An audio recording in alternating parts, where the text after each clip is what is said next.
A successful outing in a small non-powered boat really comes down to harmonizing with nature and with the elements.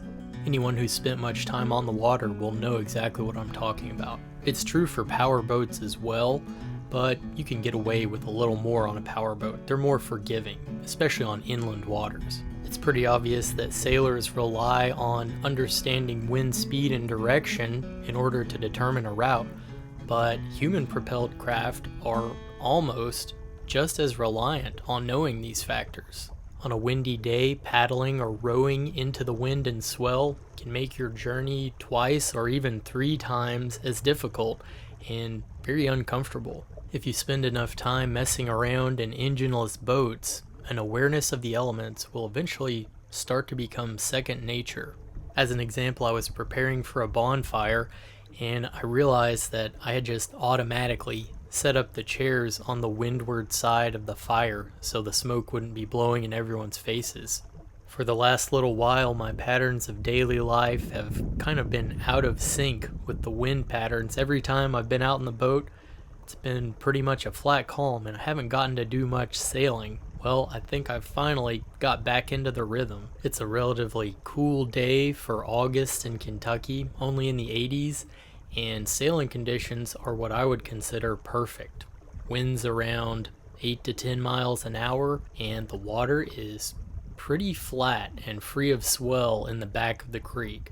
I'm sailing downwind, alternating between a run and a broad reach, and you'll notice me jibe a couple of times, partially just because the wind is shiftier the further back in the creek I get, and also because I'm trying to get closer to the bank to see, because I'm looking for an unknown creek mouth back here.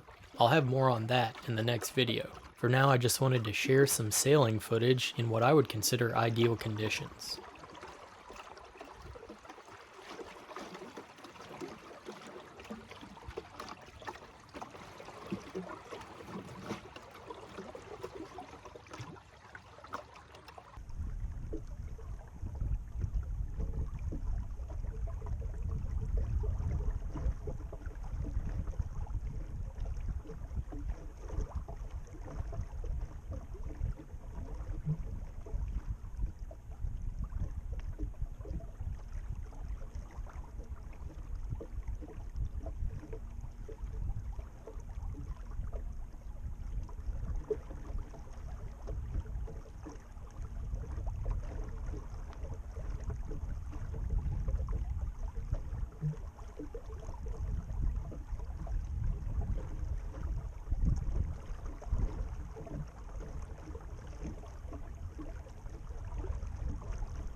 was down in the creek bed and I happened to look up and I just saw a silhouette of something took off into the woods, but I didn't see what it was at all, and it didn't move or sound like a deer. Kind of spooky though. This is a pretty rough place.